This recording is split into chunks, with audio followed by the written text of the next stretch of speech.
आप सभी श्रोताओं को अक्षय तृतीया के पावन पर्व की हार्दिक शुभकामनाएं। अक्षय तृतीया, आइए जानते हैं इस दिन का शास्त्रीय महत्व क्या है। शास्त्रों में अक्षय तृतीया को इतना महत्वपूर्ण क्यों बताया गया है? ऐसा क्या विशेष हुआ था उस दिन कि अक्षय तृतीया इतनी महत्वपूर्ण हो गई? आइए जानते हैं। पुराणों के अनुसार वैशाख शुक्ल पक्ष तृतीया अर्थात अक्षय तृतीया के दिन ही भगवान विष्णु ने परशुराम अवतार लिया था। भगवान परशुराम उन 7 लोगों में से एक हैं जिन्हें चिरंजीवी होने का आशीर्वाद प्राप्त है, अर्थात पृथ्वी पर उनकी आयु अक्षय है, अर्थात वो कभी मृत को नहीं प्राप्त हुए। सूर्य देव ने पांडवों को अक्षय प्राप्त इसी दिन प्रदान किया था। जिस पात्र में हमेशा भोजन मिलता रहेगा वो अक्षय पात्र है। भगवान गणेश ने वेद व्यास जी के आग्रह करने पर महाभारत लिखनी प्रारंभ की थी, वो भी दिन था अक्षय तृतीया का। बद्रीनाथ धाम के कपाट भी इसी दिन खुलते हैं, अर्थात वो शुभ दिन अक्षय तृतीया ही होता है। बांके बिहारी जी के चरण कमल के दर्शन अक्षय तृतीया के दिन ही होते हैं।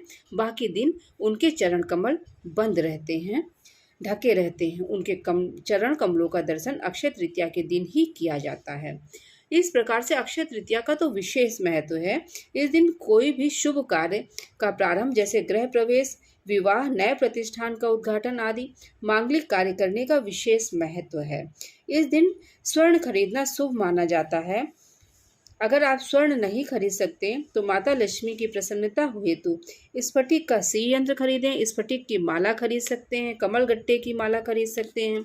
चांदी, तांबे, पीतल आदि से निर्मित सामान जो मंदिर के लिए होता है, मंदिर में यूज़ हो सकता है, आप उसे भी खरीद सकते हैं।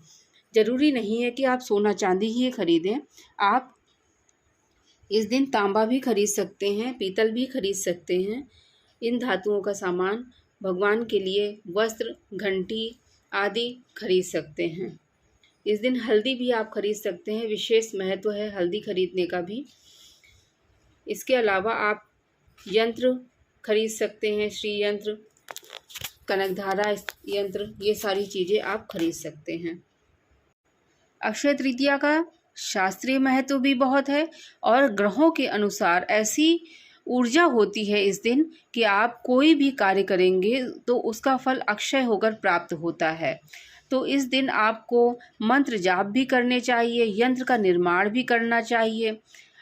अगर आपको आवश्यकता है तो आप करें और इस दिन का लाभ उठाएं। जय माँ लक्ष्मी।